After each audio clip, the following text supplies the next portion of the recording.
empezar de una forma suave, porque como el tema va a ser un poco duro, mejor empezar así, ¿no? Y empezaré por una especie de fábula, me salió la palabra en catalán, una especie de historia que es como un medio chiste, que se lo explicaba a Emilio en el coche y que tiene algo que ver con la historia de la humanidad y con el pueblo judío. Quizá me lo han oído algunos de ustedes, pero es muy simpático. Dice que un día un señor subió a una montaña y habló con Dios. Y cuando bajó dijo, Dios es la verdad y la verdad es la ley. Se llamaba Moisés. Después llegó otro y dijo, bueno, la verdad es el amor. Y se llamaba Jesús. Luego llegó otro y dijo, bueno, la verdad es la filosofía, el conocimiento humano. Se llamaba Spinoza. Luego llegó otro y dijo, la verdad está en el capital, y creo que se llamaba Marx. Y luego otro dijo, perdonen, pero la verdad está un poquito más abajo, y era Freud. Y alguien llegó y dijo, la verdad es relativa, y se llamaba Einstein. No se explica la historia del pensamiento, y por tanto no se explica la historia de la civilización humana sin la aportación judía al pensamiento, al conocimiento, a la civilización. Como nunca les dan las gracias, yo quería empezar dándoles las gracias. Como pueblo que ha aportado a la historia de la humanidad tanto pensamiento, tanta arte, tanta literatura, tanto conocimiento, y a pesar de todo los hemos perseguido como ratas, los hemos estigmatizado, los hemos expulsado y los hemos matado. La historia de la humanidad tiene que ver con la aportación que los judíos han hecho al mundo y con el odio con lo que los hemos tratado a lo largo de los siglos. El embajador recordaba, y creo que Sharon también, o no sé si el presidente, que hace pocos días ha sido Yom HaShoah. Sí, creo que era el presidente que decía, bueno, el mundo paró por un día, hizo su recuerdo y su conmemoración. Sí, pero con la boca pequeña, perdóneme. En Barcelona, por ejemplo, las autoridades hicieron el día de Yom HaShoah. Ha costado mucho que entendieran que la destrucción sistemática de todo un pueblo fue la vergüenza más importante de Europa y destruyó Europa. Y que no se explica Europa sin la historia de los judíos, sin su alma judía, pero no se explica Europa sin el odio a los judíos. Y que el camino final de ese odio fue Auschwitz, pero venía de muy lejos. Venía del edicto de expulsión, venía de las persecuciones cristianas, venía de los autos de fe, venía de las Semanas Santas, venía de los pogroms, venía del odio sistemático y acabó en Auschwitz. Y sin embargo, en mi ciudad, mi bonita ciudad milenaria, que los judíos llegaron a ella y la construyeron desde el primer instante, forman parte del alma de la propia ciudad, aunque la ciudad no lo sabe ni lo recuerda. Le costó mucho entender que había que hacer una conmemoración, un recuerdo por las víctimas, por la memoria trágica de Europa, por lo que significó esa muerte. Y después de conseguirlo, decidieron que había que bajar un poquito, ponerle un poquito de agua al vino. El año pasado, la conmemoración del Día del Holocausto vino seguido de una, campaña de demonización del pueblo judío a través del tema de Gaza, el lío con Israel, se hizo un feo a la comunidad, hubo problemas, fue muy triste. Este año se ha conmemorado con un poco más de tranquilidad, incluso el embajador tuvo que enfadarse, el embajador español, que es tan combativo como el vuestro. A mí me gustan los embajadores frontales, que dicen al pan pan y al vino vino, porque está la cosa muy complicada, no estamos para ambigüedades. El embajador español, Rafi, es así también, a mí me encanta, y se enfadó mucho porque dijo, ustedes están mezclando. Hubo gentes en España, diputados, líderes políticos que no querían conmemorar la Shoah porque estaban solidarizándose con el pueblo palestino. Hubo otros que dijeron que la masacre del pueblo palestino era otra Shoah, etcétera, etcétera. Este año ha sido todo más suave, no tenemos Gaza, pero decidieron que en lugar de la conmemoración de la Shoah le llamaríamos el Día de la Paz, porque también murió gente que no era judía, tampoco no hay que exagerar, al fin y al cabo el nazismo luchó contra todo el mundo. Y cuando tú les dices, oigan, pero es que fue una industria de exterminio, no es lo mismo. Dije, bueno, pero también murieron republicanos españoles y gitanos, y la cuestión era banalizarlo y bajarlo un poco de tono para que la víctima judía fuera menos víctima. Y así, por tanto, de alguna forma, no solo la culpa europea también era menos culpa, sino los israelíes podían ser un poquito más malos. Yo recuerdo que en una discusión un poco dura, cara a cara, con un dirigente español, le dije, pero es que no entendéis nada. hablando con un republicano español que estuvo en Mauthausen, él me decía, los españoles, en ese caso él hablaba de su experiencia, íbamos a los campos de exterminio a trabajar, los judíos iban a morir. Y esa diferencia era fundamental. Luego por el camino moríamos todos, pero es evidente que había una diferencia. Quiero decirles con esto que Yom HaShoah continúa teniendo todo el sentido del mundo, porque a pesar de la convicción de Elie Wiesel de que ahí moría el antisemitismo, desgraciadamente el antisemitismo goza de muy buena salud, se ha reinventado, se ha regenerado y hoy tiene muchas ramificaciones, algunas de las cuales tan sutiles que ni se ven. Por tanto, como estamos tan cerca de Yom HaShoah, recordemos y empecemos por ahí. ¿Ha acabado el odio ancestral hacia un pueblo? ¿Ha acabado la estigmatización? Es evidente, y en esta sala no hace falta decirlo, que no. Hoy tenemos el antisemitismo de siempre, quizá el más aplacado, el más tranquilo. Yo tengo que decir que, por ejemplo, ha habido un gran esfuerzo del mundo católico por frenar completamente ese antisemitismo ancestral. Creo que después de Juan 23 cambió todo en muchos aspectos. Y por tanto yo no me atrevería, yo que he ido a una escuela de monjas y me han enseñado que había un pueblo malo que había matado al niño de Dios, sin embargo no me atrevería a decir que hoy es el ámbito católico el que hace un discurso antisemita más duro, excepto algunos casos. Por ejemplo, la Iglesia Católica Polaca hoy por hoy es un motivo de alarma considerable. El obispo de Cracovia el día de Yom HaShoah decía barbaridades a través de Radio María. Pero no es el caso yo desde mi punto de vista más duro. Sí que creo, en cambio, que tenemos dos momentos antisemitas muy trágicos, muy importantes, que contaminan cerebros, que alimentan un discurso de confrontación y que vuelven a convertir al pueblo judío de alguna forma en el estigma de todos los estigmas.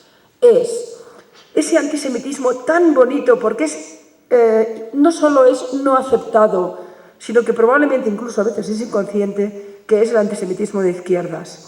Que es un antisemitismo que se disfraza con el bonito vestido del antisionismo, que queda mejor, porque se reinventó el concepto. Y tú cuando estás con algún colega periodístico o en el ámbito universitario o un líder político que se declara abiertamente antisionista y le dices, pero eso es el disfraz de siempre, es lo mismo. ¿Qué significa ser antisionista? ¿Qué es el sionismo? La voluntad de que el pueblo judío tenga un Estado. ¿Qué significa ser antisionista? Estar en contra de que el pueblo judío tenga el derecho internacional a su lado y, por tanto, un Estado que lo proteja. Pero reinventaron el concepto, lo compararon con el racismo, lo han llegado a comparar en el viaje final de esta locura retórica con el propio nazismo, etcétera, etcétera. Le debemos a Kurt Waldheim y a unos cuantos más esa bonita reinvención del lenguaje. Pero hay una izquierda que no es toda, pero que es una parte de ella, que ha reinventado el odio al judío a través del odio al israelí, que ha reinventado la demonización de un pueblo a través de la demonización de su Estado, de su derecho internacional, de su derecho, por tanto, a existir, y que ha reinventado, por tanto, de alguna forma, el señalar con el dedo a un culpable máximo, el culpable de todas las pestes, en la Edad Media de la peste negra y actualmente de la peste de los conflictos en el mundo, a través de la culpabilización del Estado de Israel. Por tanto, yo no soy original en esto porque llevo muchos años levantando la voz y ahora me escuchan algo más. Desde luego, no tengo ninguna duda que el primer responsable de la reinvención y el nuevo prestigio que tiene un discurso profundamente antijudío, ya no digo ni antisemita, antijudío, es por parte de intelectuales y periodistas de la izquierda que han demonizado hasta la maldad más pura y dura al pueblo israelí y a través de él al pueblo judío. Hoy en la universidad alguien hablaba de José Saramago, que es el paradigma de todo esto, ¿no? Y decía, bueno, ¿cómo es posible que alguien así, ¿no?, pueda llegar a decir las barbaridades que ha dicho de Israel y del pueblo judío? Y yo comentaba, bueno, hay gente que escribe como los ángeles y piensa como los idiotas. Y sin ninguna duda es el caso. El problema está que tienen prestigio.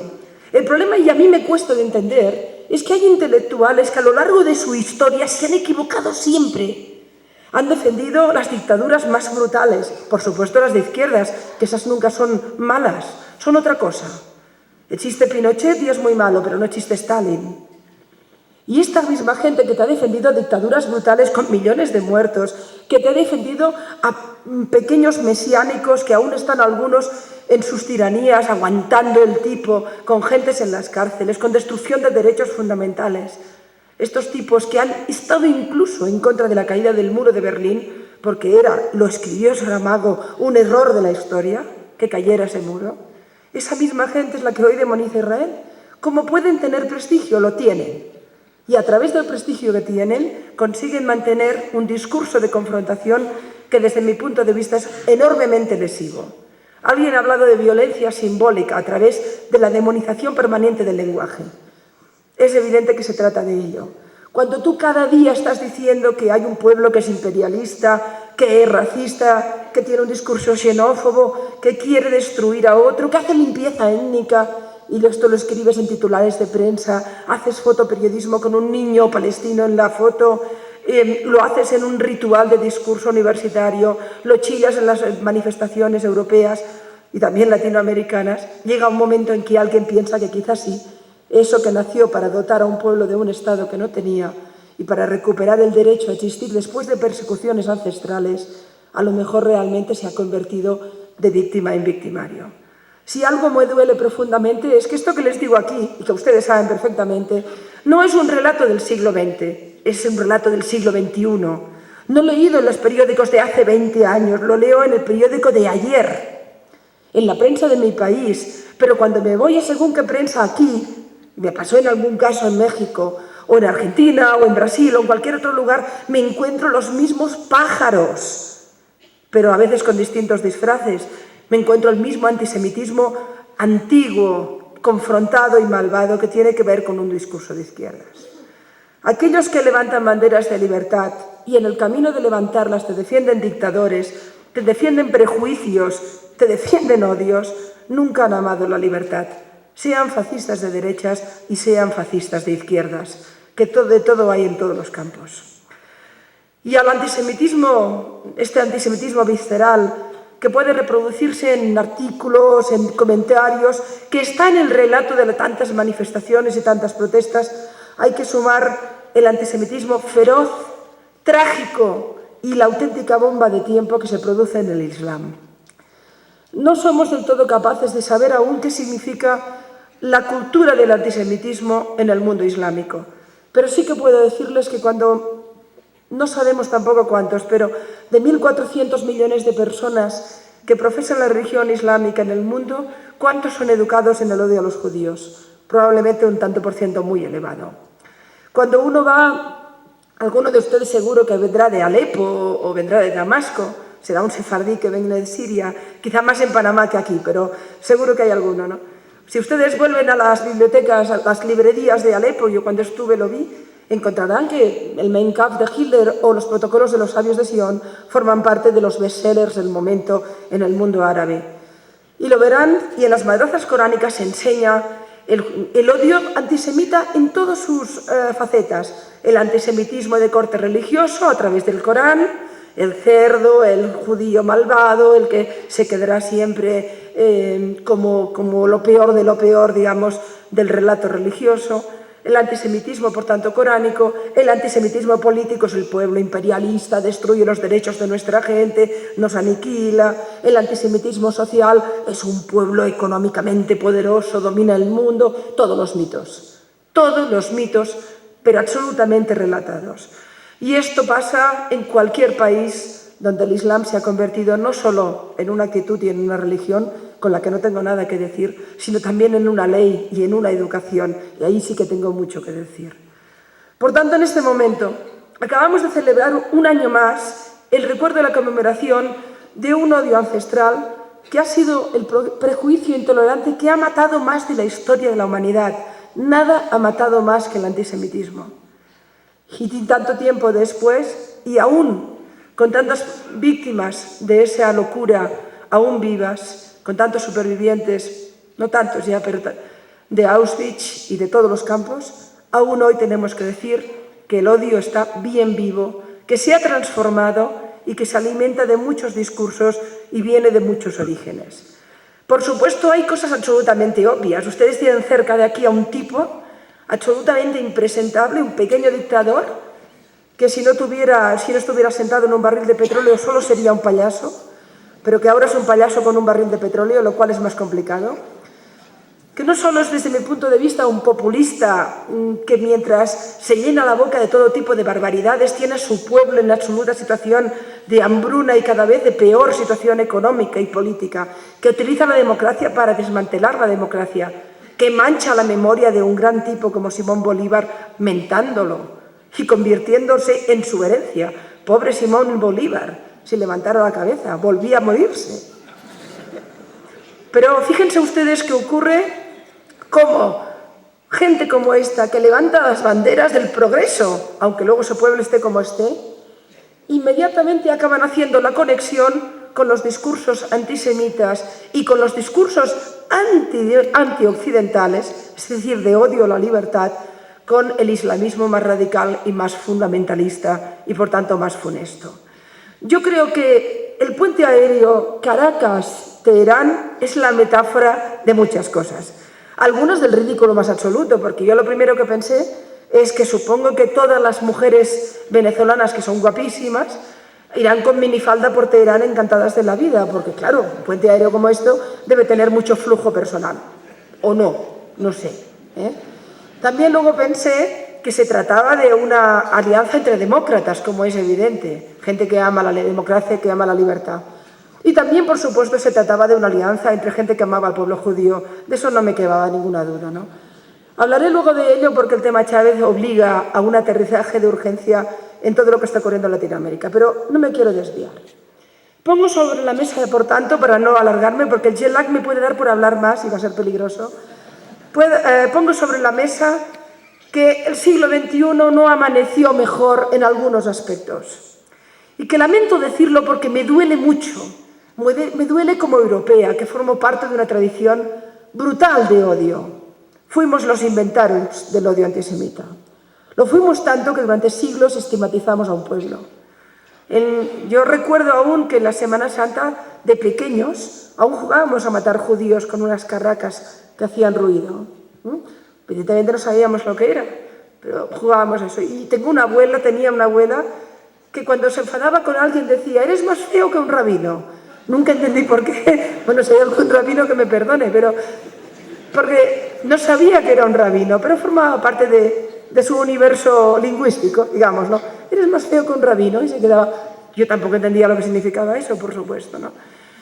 Como europea, como española y catalana, y por tanto que formó parte también de la persecución y de la expulsión, pero no de la persecución o la expulsión de la Edad Media. No, perdonen ustedes, el viernes pasado estaba en un Shabbat de unos, en las Islas Baleares, en Mallorca, los judíos se llaman chuetones, chuetón.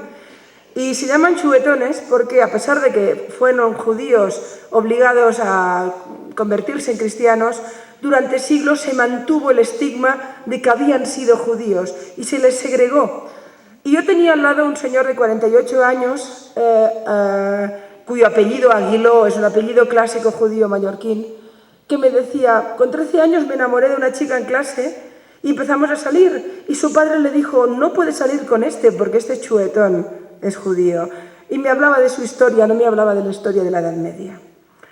Pues esas historias están vigentes a través de un nuevo discurso, de un nuevo relato. Y como he visto jóvenes en la sala, que se preparen para ser combativos con ello. El antisemitismo es una maldad de la humanidad.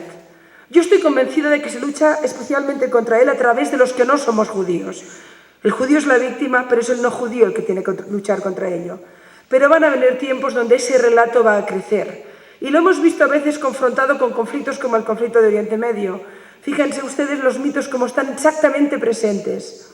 En los protocolos de los sabios de Sion, los judíos, a través del dinero de los banqueros alemanes y centroeuropeos, dominaban el mundo. En periódicos de izquierdas, o respetables o muy sensatos de la actualidad, se ha hablado de Israel como los judíos de Wall Street dominan el mundo y a través de él dan alas a las maldades israelíes. En los relatos históricos antisemitas, los niños eran las víctimas del judío malvado, encorvado, con una nariz curva, que por supuesto se bebía la sangre en el Pesaj de los niños cristianos. En el relato actual, el judío fuerte, poderoso, agresivo del Sahel mata niños palestinos. Siempre es niño y siempre es judío malo. Los relatos no han cambiado tanto. Pero si es del siglo XXI, por tanto, y esto lo decía porque como ustedes son judíos, tienen que conocer hasta qué punto esto ha cambiado poco. Elie Wiesel no tenía razón, no acabamos con el antisemitismo en Auschwitz. El antisemitismo incluso vive a veces cuando no hay judíos, incluso cuando nadie ha conocido un solo judío. Mi abuela, eres más feo que un rabino. Pero al mismo tiempo, el siglo XXI nos trae un reto muy considerable del que quiero hablar con mucha claridad. Quiero hablar respecto al mundo y quiero hablar respecto a América Latina. Como ve, embajador, yo voy a hablar poco de Israel porque hay una trampa en esto. Nos obligan a hablar siempre de Israel y Israel no es parte del problema, es parte de la solución. Y esa es una trampa mortal. Han conseguido hacer creer que el único conflicto del mundo lo crea Israel. Han conseguido creer que Israel es tan problemático que crea problemas al mundo. Han conseguido hacer creer que si nos matan en Atocha o en Nueva York es por culpa de que hay el problema palestino. Y todo esto es mentira, saquemos el foco. Yo les voy a hablar poco de Israel. ¿Qué tengo que decirles? ¿Que lleva 60 años sobreviviendo? ¿Que es un país que en 60 años de historia ha tenido la capacidad de dedicar una parte de su PIB a supervivencia, con varias guerras, con terrorismo permanente, con hostigamiento internacional, con equiparación del sionismo al racismo en un lugar tan teóricamente noble como las Naciones Unidas? ¿Con todo esto nos ha dado premios Nobel? Hago una comparativa que quizá el embajador no conoce, pero que me divierte mucho porque pone muy nerviosos a muchos, en según qué ámbitos.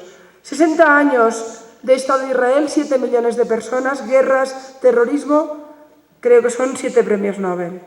60 años de petróleo, millones de dólares, decenas de países, 0 premios Nobel. Dice algo esto, dice algo. Bien, el siglo XXI decía esto. Israel es eso, es un país que lucha por sobrevivir en un conflicto larvado, utilizado geopolíticamente y geoestratégicamente, cuyo centro de atención no está en Ramallah ni en Jerusalén, está en Teherán, está en Damasco, está en las grandes oligarquías del petróleo, está en el dinero que llega para financiar el discurso de confrontación y de odio, etcétera, etcétera. Convertir el conflicto que el mundo tiene ahora con las ideologías totalitarias, especialmente con el Islam, en el conflicto de Israel, es equivocarse de mirada. Saquen ustedes la lupa. Cuando tengan debates, cuando tengan conversaciones, cuando les digan Israel, Israel, Israel, hablen de las mujeres del Islam, hablen de la lapidación, hablen de las dictaduras tiránicas, hablen de, por supuesto, de Irán y del resto de países, hablen de qué aportan esas dictaduras a la historia de la humanidad. Cambien de foco. Porque yo, como ciudadana de mi país, como mujer que ama la libertad, que cree en la Ilustración, que cree en los valores de la democracia, mi problema nunca ha sido Israel. Mi problema es los que quieren destruir a Israel. Porque Israel forma parte de los valores que defiendo y su existencia y su supervivencia a mí me garantiza la supervivencia de esos valores. Y sin embargo, siempre consiguen problematizar el tema y confundirlo con el gran conflicto israelí. Recuerden ustedes que hace un año, en una encuesta que se hizo en Europa, se preguntó, y recuerdo que yo estaba en México cuando se hizo esa encuesta, ¿cuál era el país más peligroso del mundo? Y más del 50% de los europeos dijeron Israel. Esto tiene que ver con la distorsión informativa, tiene que ver con el pensamiento fast food rápido que vivimos en los tiempos actuales, tiene que ver con la cantidad de gente que no sabe nada y habla todo el día. ¿Qué cantidad de expertos en política internacional y en el mundo cuando hablan de Israel? Yo les explicaré una anécdota, si me perdonan, para relajar un poco. En un viaje que estaba de Buenos Aires a... ¿dónde iba? A Tucumán. Y llevaba un libro, que era un libro escrito en catalán de un amigo mío, un historiador, un tipo fantástico. Hay más voces como la mía, no. Y gracias, pero me falta mucho para ser justo entre los justos, pero mucho, pero ha sido un honor que me lo dijera. Pues un amigo mío que tiene mi misma mirada porque somos más, cada vez hay más gente que ha cambiado el chip, que ha salido del armario, que ya no dice yo también, ya empieza a decirlo con la voz alta. Y este amigo mío, que es un buen historiador, ha hecho un libro fantástico sobre Israel y yo llevaba la edición en catalán a ese viaje y lo iba leyendo. porque de vez en cuando tiene uno que leer a los buenos, digamos, ¿no? Porque me paso la vida leyendo a los malos. Y es un poco duro. Yo me paso la vida leyendo a islamistas, y claro, la verdad es que a veces hay nubarrones en el cerebro. Tomé el avión y leía mi libro, y el titular es Israel entre el somni y la tragedia. Israel entre el sueño y la tragedia. El señor de al lado, yo lo saludé y dije buenos días, error, porque inmediatamente supo que hablaba español, y me senté a su lado y él vio Israel, vio que hablaba español, vio que no era argentina, vio que el idioma era raro y pensó judía. Y me dice, ¿italiana? Digo, no, de Barcelona, catalana y tal. Ah, judía, digo, no, periodista. Ustedes dirán, ¿por qué lo confronta? Porque le di dos informaciones en una. Ya sé que, por supuesto, hay judíos periodistas, pero pensé, esto va a ser divertido. Digo, no. Entonces el tipo respiró. Ah, bueno. Ah, como diciendo, entonces está claro, tú eres de los, como todo el mundo, de los que deben odiar a estos tipos. Y me dice, estos israelíes que matan a la gente, no deberían existir, qué gente más perversa, uno no puede fiarse de los judíos y tal. El pobre hombre tuvo muy mala puntería, la verdad, y yo pensé, hay trabajo en esta hora y pico hasta Tucumán. Y le pregunto, ¿y usted a qué se dedica? Y me dice, yo soy tratante de ganado. Digo, bueno, es usted tratante de ganado y experto en política internacional. Dice, no, ¿cómo yo no? Digo, bueno, pero usted debe conocer muy bien el conflicto de Ruanda, que es un conflicto muy duro. Dice, no, ¿cómo? Pero no entiendo. Digo, no, le pregunto porque si usted es capaz de saber quién es el bueno y el malo en un conflicto que lleva 60 años que dura, terriblemente complejo, que yo hace 20 años que sigo y aún tengo dificultades para entender, es que usted debe ser un experto extraordinario. Pero claro, es que esto pasa con todo el mundo. El señor que les lava a usted el coche, seguro que sabe que Israel es muy malo. Su peluquera, mi vendedora del pan, que solo lee revistas del corazón y que sabe que la princesa Leticia está muy delgada y que ahora lleva unos tacones muy altos, sabe que Israel es malo. No sabe nada más. No sabe ni situarlo en el mapa. Pero además recuerda que a ella ya decían de pequeña que los judíos no eran de fiar. Con lo cual ha hecho la conexión entre el antisemitismo cristiano y la maldad política actual. Y todos están tranquilos y no hay ningún tipo de problema. Todo el mundo tiene opinión sobre Israel. No pasa con nadie. ¿Se imaginan lo que significa que a cada uno de ustedes en su vida les pusieran la lupa, el microscopio? Recuerdo que hay una película que a mí me gusta mucho, que es la película El Dilema, donde un señor intenta luchar contra las tabacaleras, y es una de estas películas de Hollywood con un buen guión y tal, ¿no? En un momento determinado, las tabacaleras le montan toda una campaña de difamación para destruir su validez como denunciante. Y la encuentran que un día no pagó Hacienda, que tuvo medio un amante, y yo qué sé, tonterías. Y el periodista lo va a ver y le dice, ¿pero cómo? No sabía todo esto de ti, no me lo dijiste, te van a destruir. Y el hombre le dice, nadie sobrevive al microscopio. Sí, eso ocurre con Israel. Israel tiene el microscopio del mundo, miles de cámaras permanentemente mirándole si tiene un grano, si hay algún político que es corrupto, si hubo algún militar que se pasó o miró mal, si ha hecho bien en defenderse o no. Y esa lupa solo existe allí. Por supuesto, nunca la hemos puesto en Sudán, que debemos rondar el 1.000.000 de muertos en un conflicto larvado, malvado, terrible, con un dictador tiránico, por cierto, fundamentalista islámico, que ha masacrado con total impunidad a la gente.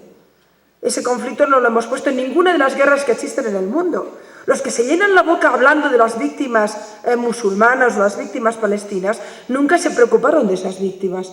No se preocupan de las mujeres que sufren en el Islam. No se preocupó de las matanzas musulmanas que hizo Hafez el-Assad. Nunca se preocupó de las matanzas del integrismo islámico en Argelia, por ejemplo. No se preocupa de las escuelas del odio en Palestina. No es cierto. No aman las víctimas árabes o palestinas o musulmanas. Aman a esas víctimas cuando caen bajo balas israelíes, porque entonces sí que son víctimas. En el mundo actual, uno es víctima solo si muere en manos de israelíes o de americanos. Si no, no interesan. No existen. Y, por supuesto, nunca hay víctimas americanas y nunca hay víctimas israelíes. Eso queda evidente. Al final resulta que la mayoría de atentados, especialmente lo recuerdo en la segunda intifada, eran culpa de los propios judíos. Con lo que hacen, también fue culpa de los propios americanos que masacraron a 4.000 personas en las Torres Gemelas. Es el mundo en el que vivimos, es un mundo en el cual los discursos éticos, las ideas éticas más profundas, el compromiso con la verdad ha desaparecido. No la busquen en los periódicos. Tenemos periodistas muy a menudo que no saben nada de los conflictos, que buscan en Wikipedia dónde está Israel, o dónde está Sderot, o dónde está Shot, o es igual, que lo saben todo y nunca se han hecho ninguna pregunta. No son el periodismo de antes que tenía una formación sobre los conflictos importante. Es una información rápida para una gente que quiere también información rápida y la digiere rápido.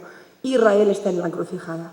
Por eso, y a pesar de que estoy incumpliendo mi palabra, voy a hablar poco de Israel, pero ya no es cierto, porque no nos equivoquemos, Israel es solo un país que quiere sobrevivir.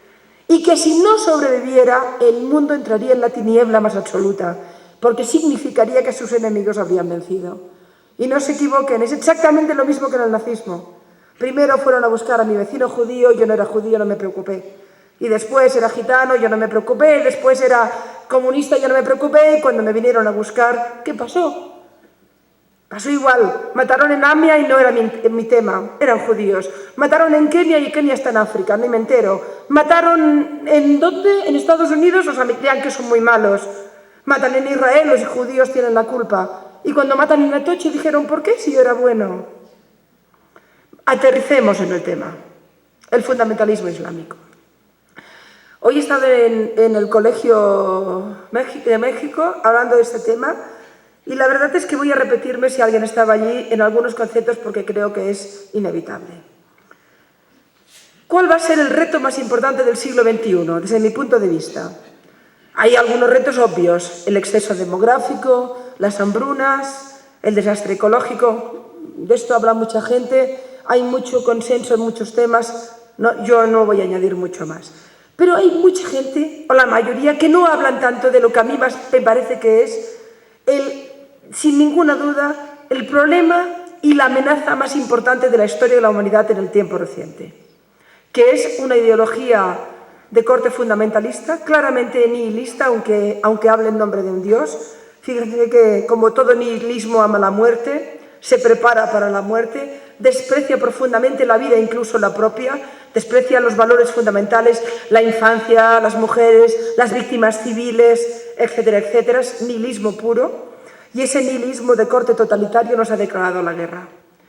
Se llama islamofascismo, fundamentalismo islámico, que tiene muchos nombres. No es el Islam, no se equivoquen, es una ideología.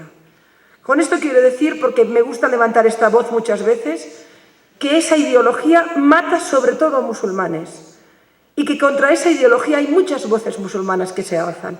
Lo que pasa es que nunca son escuchadas, son tapadas por voces mucho más poderosas que tienen muchísimas más tribuna y muchísimo más micrófonos.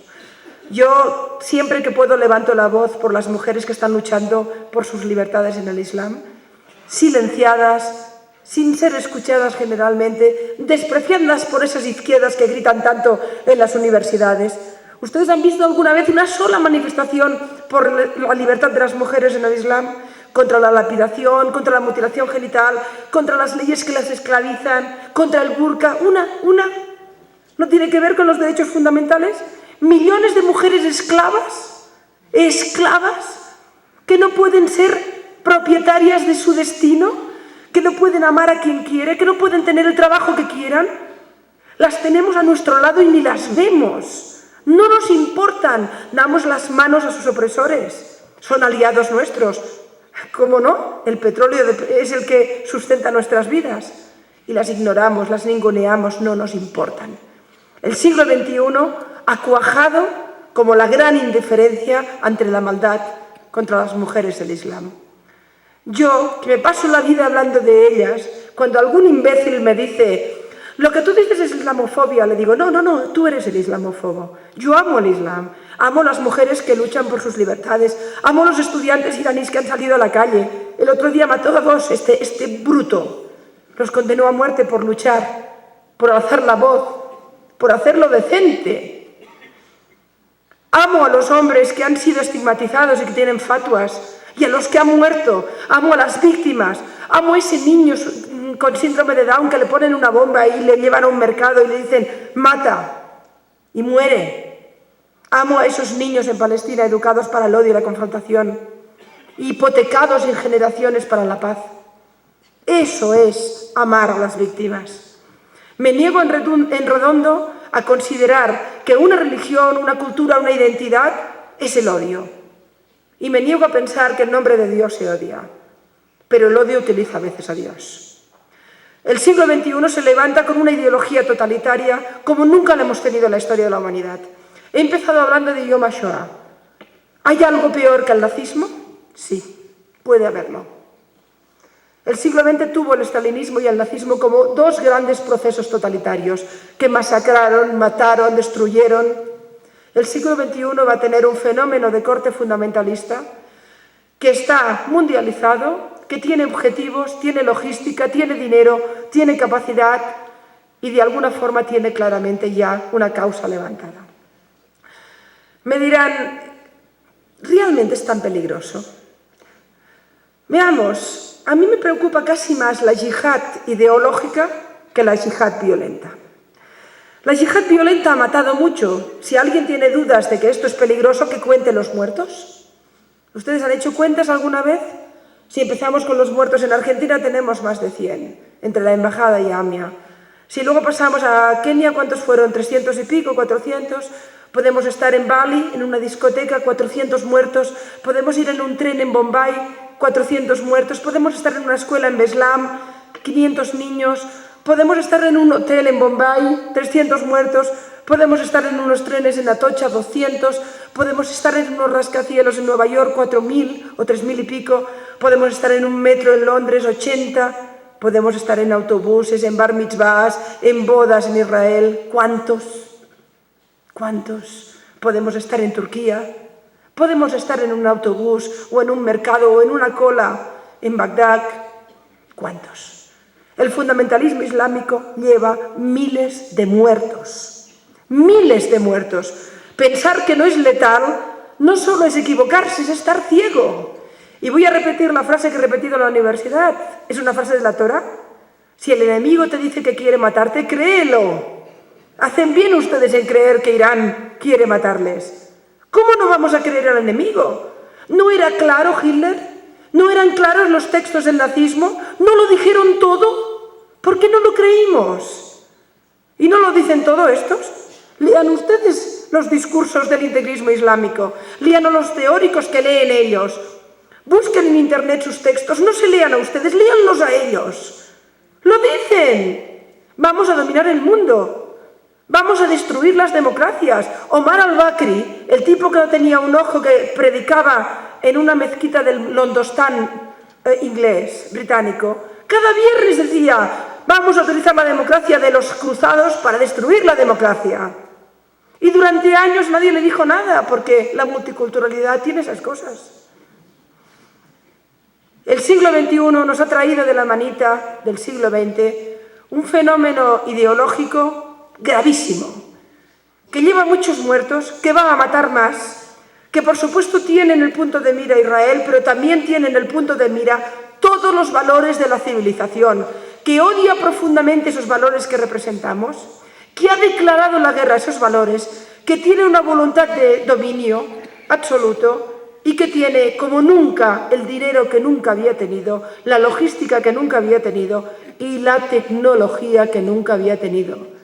Porque los líderes del fundamentalismo islámico odian a Occidente, pero cuando están enfermos les aseguro que el medicamento no lo han inventado en el Yemen, Y odian odian Occidente, pero las fatuas que envían por internet tampoco las han inventado en el Yemen. Yo lo escribí una vez hablando de Atocha. Nos han matado con móviles vía satélite conectados con la Edad Media. Es fulminante. Miren ustedes cómo usted puede ser un ciudadano nacido en cualquier lugar donde hay tiranías islámicas y tener móviles vía satélite, pero su mujer estar en una cárcel de ropa y no tener ni un solo derecho. Estar peor a veces que incluso que la Edad Media. Pero les decía, me preocupa más la yihad ideológica. Y voy a hacer algo que quizá en un foro con tanta gente es un poco arriesgado, pero pienso que como el embajador habló claro, ¿cómo no voy a hacerlo yo? Yo solo soy una mandada, un aprendiz. Una vez, en un congreso sobre terrorismo en París, bajo los auspicios de Albert Camus, ¡ay, Albert Camus! Cuando los saramagos vociferan sus barbaridades, ¡qué vergüenza que sean considerados irreferentes ellos y no los Camus, que dijeron lo que dijeron en su momento y fueron vilipendiados! Recuerden que cuando los Sartre y compañía salían con las fotos de Pol Pot en el mayo del 68, Camus decía, yo no, con esto no me cuenten.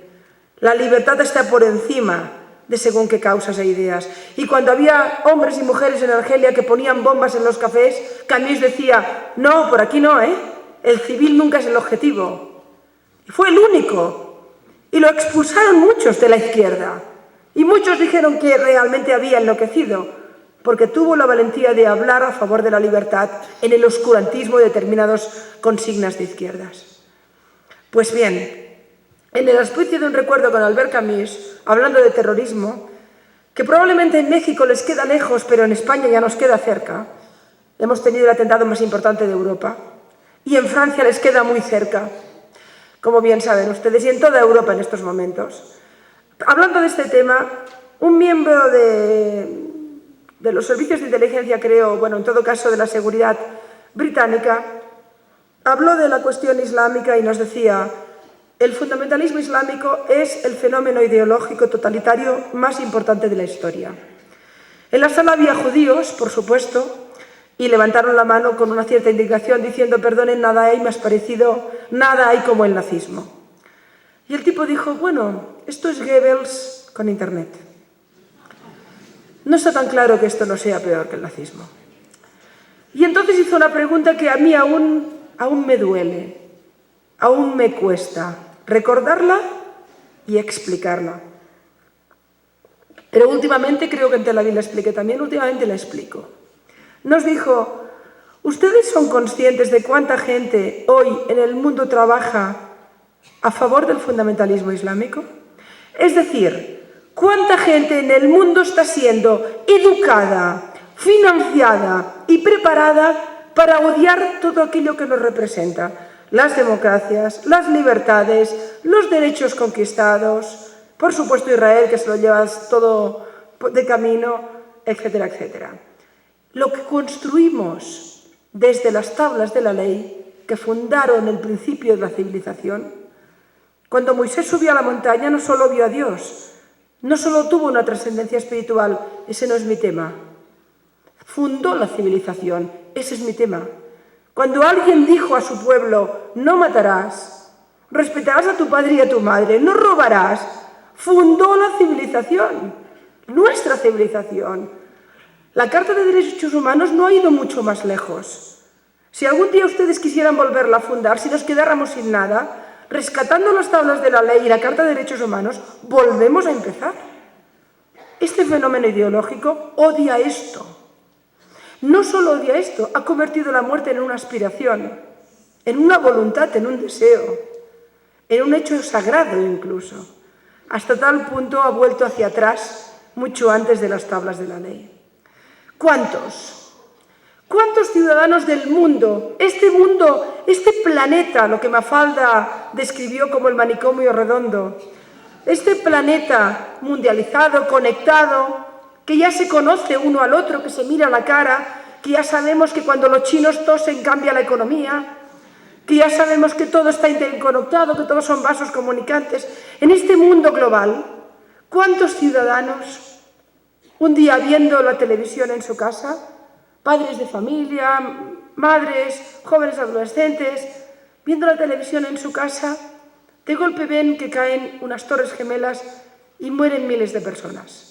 De golpe ven unos trenes en Madrid, donde había gente que iba al trabajo a las 8 de la mañana o iba a la universidad, y ¡pam! Ya no son nada, murieron. ¿Cuántos viendo Al Jazeera, permítanme que lo diga así, quizá en las montañas del Yemen, quizá en algún lugar perdido de Somalia, quizá en el norte de Nigeria, quizá en cualquier ciudad saudí, quizá en el norte de Malasia, quizá en los barrios periféricos de Pakistán, de Islamabad, quizás en Indonesia, en cualquier lugar. ¿Cuántos de esos 1.400 millones de musulmanes en el mundo, cuántos dicen, qué bueno que los maten? Nada más. Hicimos cuentas y fuimos generosos. ¿El 90%? No. Seguro que el 90% de la gente cree que esto es terrible, que no se puede matar así, que en su nombre no se puede hacer esto. El 80% de ninguna manera. El 70%, ¿cómo va a ser? El 60% no, el 50% no. Decidimos que como máximo el 30%. 400 millones de personas. Podría ser, en los pensamientos más optimistas, que 400 millones de personas, cuando ven la muerte indiscriminada, la aplauden. ¿Cuántos de esos dicen, voy a hacer algo por el Islam? Voy a hacer algo por mis héroes, por estos mártires, y dan dinerito? Solo hacen eso. Igual son gente rica, igual son gente noble, igual son gente que no se ensucia las manos, pero unos millones por ahí, o quizá poquito porque tiene poco, o quizá se apunta a una web. ¿Cuántos? ¿Un 10%? 40 millones. ¿Cuántos militan? ¿Un 10%? ¿Menos? ¿1 millón, 2 millones, 3? Mucha gente. Y a pesar de eso, seguro que 1.000 millones de personas no se apuntan a eso, pero 400 millones son muchas. Con la tecnología del siglo XXI, con la capacidad de influencia y además teniendo en cuenta que esos 1.400 millones de personas, en su mayoría, no viven en democracia. No leen a los grandes pensadores, no son educados para la libertad. Son educados a menudo en el fanatismo, en el odio, en la confrontación y en la falta de aspiraciones. Sin ninguna duda, el problema ideológico, político, violento con el que nos encontramos en el siglo XXI se llama islamofascismo, y yo le llamo así porque es un fascismo, aunque utilice el Islam. También fue un fascismo el nazismo, los fenómenos fascistas europeos. Es un fascismo de izquierdas el estalinismo, es la misma cara del odio y de la maldad con otras máscaras. Pero les decía que la yihad islámica, la yihad ideológica me preocupa más, porque mientras unos nos matan, otros nos envían en todo el mundo imanes integristas que les dicen a sus mujeres que tienen que ir tapadas, que tienen que estar escondidas, que tienen que estar segregadas, que crean parlamentos paralelos a los parlamentos democráticos, que están hostigando nuestras democracias y que se están convirtiendo en un problema muy serio. Sin ninguna duda, el reto de Europa es qué vamos a hacer con este fenómeno ideológico. ¿Cómo vamos a mantener sanas nuestras democracias? ¿Cómo vamos a luchar para que los ciudadanos musulmanes vivan con sus garantías, con sus derechos, pero no sean secuestrados por estos discursos de odio y de confrontación? Estoy convencida, embajador, permítame que lo diga, que no habrá paz en Israel y, por tanto, en el conflicto de Oriente Medio si no acabamos con el fundamentalismo islámico. Nunca, nunca la paz ha estado ni en Jerusalén ni en Ramallah. Pueden ustedes hacer lo que quieran, ofrecer lo que quieran, pueden rasgarse las vestiduras cada día. Nunca ofrecimos más de lo que ofrecimos en Camp David. Si el otro lado no tiene voz porque la voz está secuestrada, difícilmente vamos a avanzar. Por eso les decía que si el mundo no resuelve el problema grande, ¿cómo vamos a resolver el problema pequeño? Podemos hacerlo peor, mejor, podemos tener en el otro lado interlocutores mejores o peores, pero... Y luego estos fenómenos yihadistas tan terribles y tan malvados, cuando son vistos por la gente que vive en las democracias, lo minimizan. Como minimizan el terrorismo palestino, como minimizan Hamás. Hoy en la universidad, hoy esta mañana en el Colegio de México, una profesora me ha dicho, Hamás es una organización de resistencia, no es totalitaria, no es nihilista, no es fascismo. ¿Cómo se atreve usted a decir esto? Y yo le dije, me atrevo a decir esto porque ama la muerte, porque quiere la destrucción de todo un pueblo, porque adiestra a sus niños para el odio, porque los convierte en bombas humanas, porque masacra a otros palestinos porque son disidentes, porque esclaviza a sus mujeres. ¿Qué es el nihilismo si no? Esto es una organización, una causa, esto es odio puro. El primer enemigo del pueblo palestino es el islamismo fundamentalista. El primer enemigo del pueblo palestino es Hezbollah y Hamas. Y aunque les duela cuando lo digo allí, y a veces lo digo ante árabes, el único aliado que ustedes tienen para sobrevivir es Israel. Aunque no lo sepan, aunque no lo quieran saber, no tienen salida. El pueblo palestino está absolutamente violentado por el mundo árabe. Y los han utilizado siempre. Y les ha ido bien que los utilizaran. Y ahora los utiliza el fundamentalismo. Primero los utilizó el estalinismo, luego los utilizó las causas de la zona, el panarabismo y ahora el islamismo. Y ustedes se van tragando estos sapos. Y al otro lado tienen un pueblo que odian, que si les dan la mano los van a elevar hacia arriba. Tecnológicamente, educativamente, van a tener un futuro. Sin embargo, aquí ¿qué se chilla? ¿Qué se chilla en las universidades o en las manifestaciones? Israel, Israel, Israel, maniqueísmo puro y duro, los israelíes son los malos, los otros son víctimas, no hay culpas, jamás es una organización de resistencia, me decían esta mañana. ¿Se puede matar más y continuar impune? Uno nunca puede entender estas cosas. América Latina para no dejármelo. ¿Qué ocurre en este continente? Pero en México están ustedes muy tranquilos. Son un pueblo tranquilo, se lo miran un poco de lejos. Y quizá esto que les digo quizá suena un poco alarmismo. Puede que entre la colectividad judía no tanto porque están muchísimo más informados, pero si usted habla con un mexicano de a pie que no tenga esta sensibilidad, seguramente lo vea más de lejos. Pero América Latina está teniendo algunos problemas graves, uno de los cuales tiene que ver con el tema del que hoy tratamos. Por supuesto, desde mi punto de vista, el problema principal de América Latina es que se mantienen demasiado hirientes las grandes injusticias sociales. Esto no se ha resuelto, muy al contrario, y esto es un pozo permanente de dolor y, sin ninguna duda, un terreno muy sembrado para los discursos más populistas y más peligrosos. Hay hambre en este continente y es algo que uno no puede entender. Uno no puede entender que haya hambre en Argentina, un país tan rico. Y además con unos discursos populistas desde la Cancillería, ¿no? Uno no puede entender que haya hambre en Venezuela, un tipo que está sentado en barriles de petróleo permanentemente, etcétera, etcétera. Pero además de que haya injusticias sociales seculares y profundas y haya un problema social muy serio, y me consta que la gente, especialmente la gente de B'nai B'rith, que es tan sensible con los temas sociales, les preocupan los sectores más vulnerables, por ejemplo, aquí en México y en todas partes, y tantas otras organizaciones. Pero súmenle a todo esto el fenómeno yihadista que está apareciendo en el continente de una forma muy considerable, muy importante y muy peligrosa. ¿Ustedes sabían que hay centenares de funcionarios acreditados iraníes en la Embajada de Irán en Caracas? ¿Para qué tantos centenares? ¿Qué hacen allí? Voy a intentar explicarlo un poco. Vamos a ver. Especialmente, primero tenemos dos fenómenos. Tenemos una ideología fundamentalista que se alimenta de un discurso sobre todo sunita, sobre todo del wahabismo salafista que tiene que ver con Arabia Saudita, Emiratos Árabes, etcétera, que es el que alimenta el discurso de los imanes más duros en Europa y en otras zonas, y que también ha sido la coartada de alguna forma del discurso que acaba en la violencia. Todo este fenómeno nació con los hermanos musulmanes en Egipto, etcétera, etcétera, es muy antiguo. Por cierto, cuando les digan que ustedes tienen la culpa de que estos, los árabes o los musulmanes están tan enfadados con el mundo, recuérdenles que el fenómeno fundamentalista islámico nació en los años 30, antes de que Israel existiera, y que es un fenómeno, por tanto, anterior casi a todo.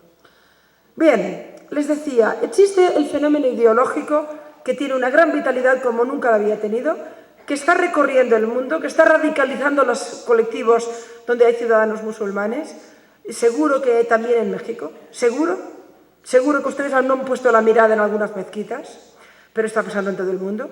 Hay el fenómeno chiita, que es el fenómeno iraní, la revolución jamenista, la saludaron las gentes de izquierdas en Europa. Todo el mundo de mi país que era progresista se iba a ver al liberador de los persas en París cuando estaba exiliado. Solo era un pequeño fascista islámico, pero bueno, como se iba a cargar a un dictador de corte occidental, que por supuesto también era perverso, pero es que lo que llegaba era peor. Y sin embargo lo saludamos. Fíjense ustedes que nunca sobre el Islam se habla de tiranías. Es algo muy curioso. El mundo, por ejemplo, ha acabado con el racismo institucional. Nadie podría hacer hoy una constitución en ningún lugar del mundo que dijera por ser negro no tienes derechos. Pero se pueden hacer constituciones que dicen por ser mujer no tienes derechos. Como decía esta mañana, es peor ser mujer que negro. Y desde luego mujer negra lo tiene complicadísimo. Y si ha nacido en zonas en conflicto, en fin, ¿qué les voy a decir? Recuerdo que una vez leí el ranking del poder, el triángulo del poder.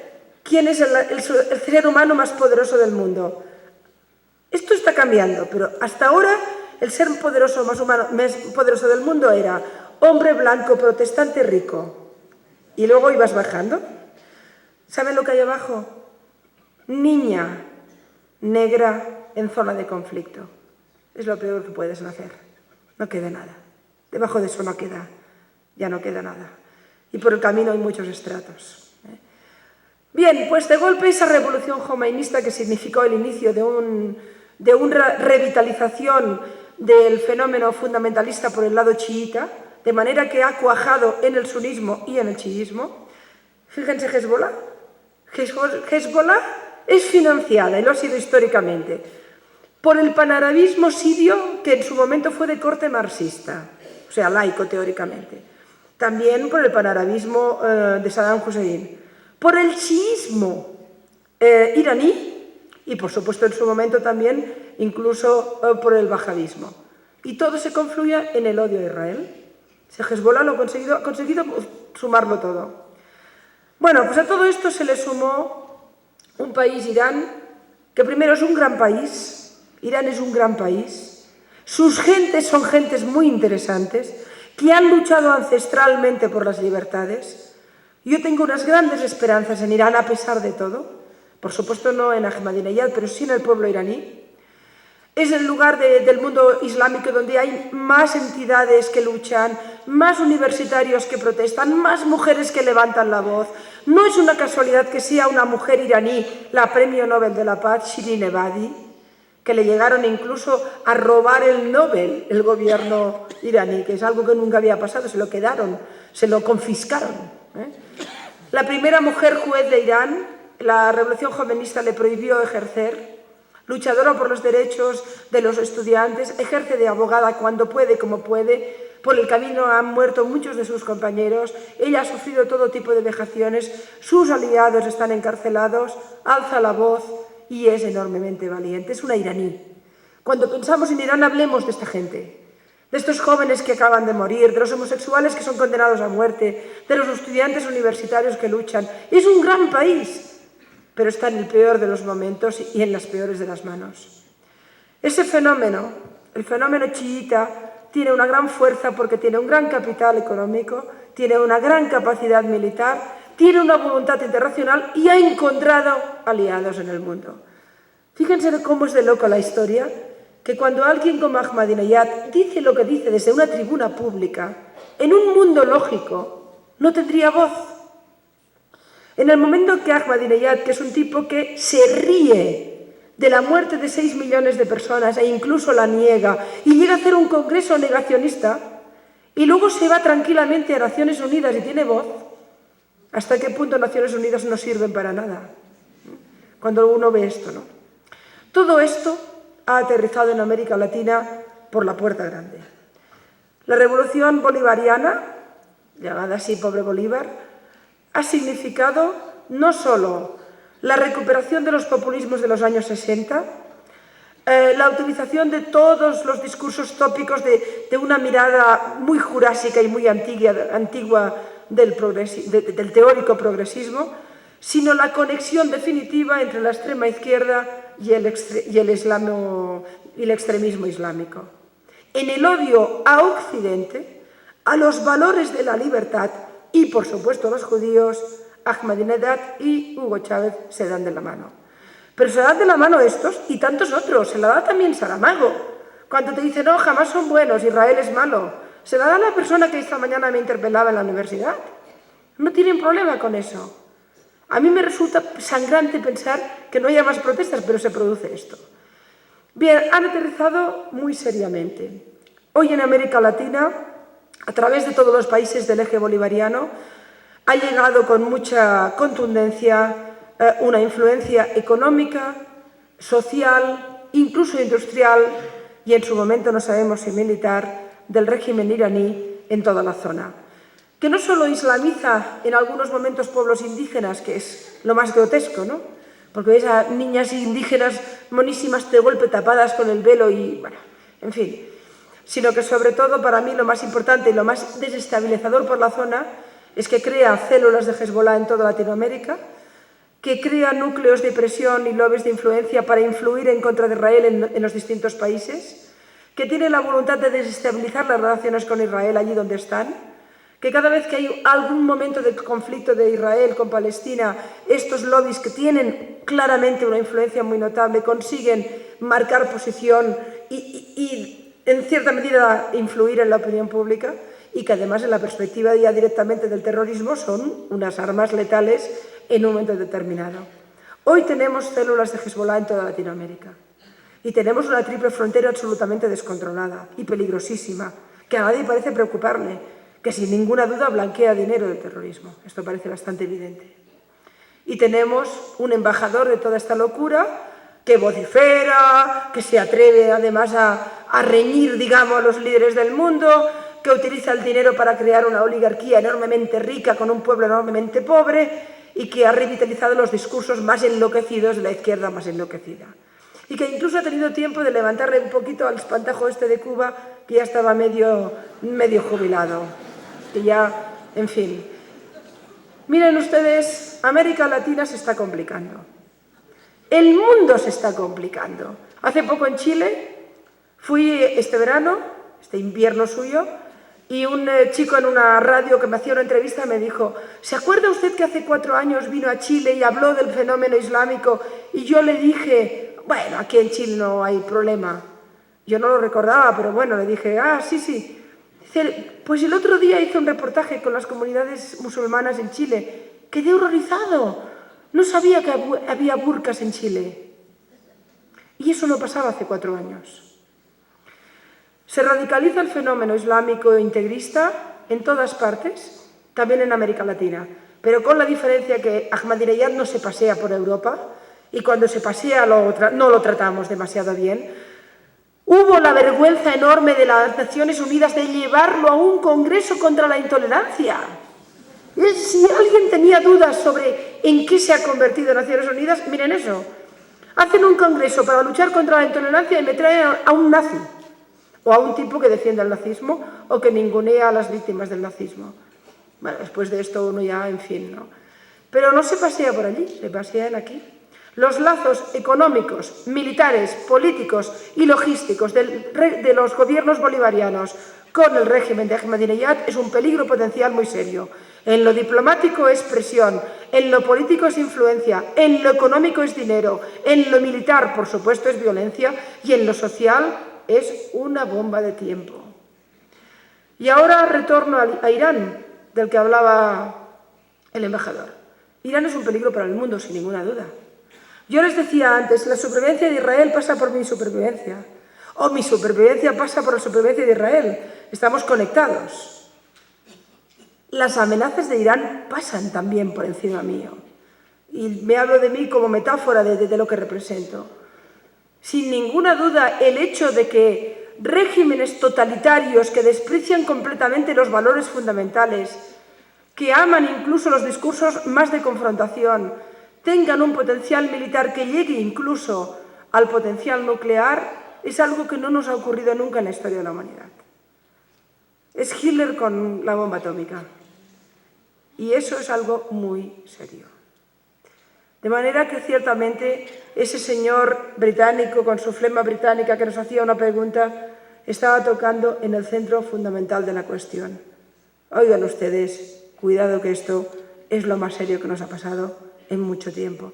Y el mundo se entretiene con Israel, es el problema. El problema es una democracia que lucha por sobrevivir, el problema es ese país pequeñito con todos los conflictos que tiene, el problema es ese. El problema no es los millones de mujeres esclavas, los hombres en situación de falta de derechos, las dictaduras, el petrodólar usado ¿para qué? ¿Para qué? ¿Cuántas investigaciones médicas, científicas? ¿Cuántos premios Nobel decíamos antes? Miren, yo no estoy segura de que lo que fundamos en el XX tenga buena salud en el siglo XXI.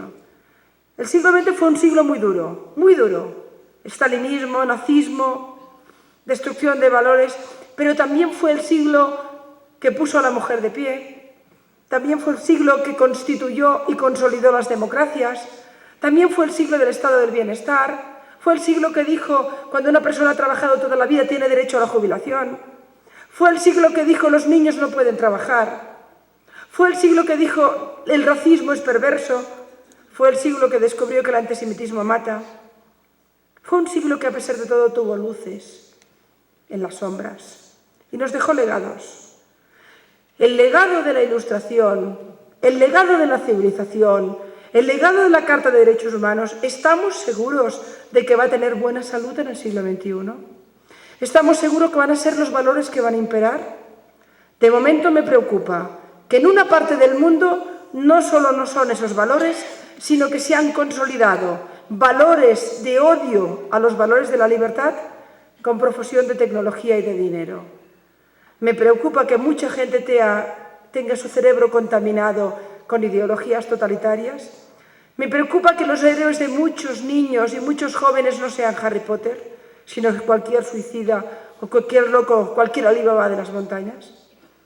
Y me preocupa que las mentes lúcidas del mundo libre, donde lo haya, no lo vean, no alcen la voz. Es como si repitiéramos eternamente a Chamberlain. No pasa nada, hablemos con ellos, no confrontemos, déjamelo a mí que yo ya sé tratarlo. Es fascismo, es odio, es confrontación. Va a haber que defenderse muy seriamente. Si me permite, que creo que llevo mucho rato hablando, voy a acabar, a pesar de todo, con un grito de esperanza. Ustedes son un pueblo con una historia muy dura. Algunas veces en los chistes que se explican siempre dice, hombre, podían saber si son el pueblo elegido, pero quizá excesivamente, digamos, ¿no? Y sobre todo, ya que los llevaron por el desierto, los podían haber dejado en un lugar con petróleo. Era un detalle. Pero la humanidad algún día va a superar la era del petróleo y parte del problema se acaba, El petróleo es un arma de destrucción masiva, no tengan duda de esto. A ver si ustedes inventan el tema del hidrógeno y lo resuelven de una vez. Sería también una idea, digamos, ¿no? Pero ustedes, que son un pueblo de tan largo recorrido y con una memoria trágica tan importante, ¿se han preguntado alguna vez por qué tantos grandes escritores son judíos? Porque ustedes son el pueblo de la memoria y la memoria es el alimento de la literatura. Ese pueblo con esa densidad emocional, memorística, ese recuerdo del dolor y esa voluntad, a pesar de todo, de vida permanente, que los ha hecho sobrevivir sin ninguna duda, sabe perfectamente que pueden haber momentos trágicos en la historia y complicados, que uno a veces tiene que luchar por sus derechos, que tiene que escuchar las amenazas del enemigo, pero saben también que somos la gente que amamos la vida, una raza que sobrevive. Y por tanto, vamos a alzar la voz y vamos a ser más. Y cada vez va a haber más gente que tiene clarísimo que tenemos un problema y va a haber más cancillerías preocupadas. Y sin ninguna duda estoy convencida que esto lo vamos a vencer. La mayoría de ustedes son o padres o abuelos o jóvenes, algún día padres de alguien. Esto es una lucha por el futuro. Es una lucha en el presente por el futuro, con el recuerdo de la tragedia del pasado. Por eso había que recordar también hoy Yom HaShoah, para saber de dónde venimos y para saber que a la bestia hay que debe siempre vencerla.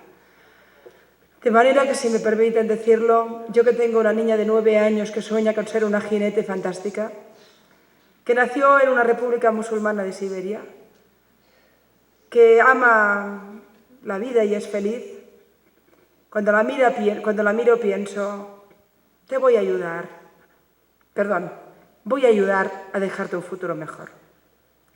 Le debemos a las generaciones que vendrán que el odio no venza, que no venza la muerte sobre la vida, que no venza la ignorancia sobre la cultura, que no venza nunca el fanatismo sobre el debate, el pensamiento y sobre todo que no venza la mentira sobre la verdad.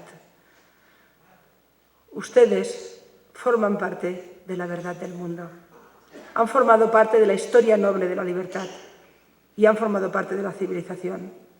Ustedes me han salvado a mí como ciudadana del mundo. A Israel le corresponde sobrevivir. A mí y a otros nos corresponde alzar la voz en la defensa de los valores que defiende. Su lucha es la mía, su supervivencia es la mía, su historia es la mía y cuando Israel es víctima, yo también soy víctima. Gracias.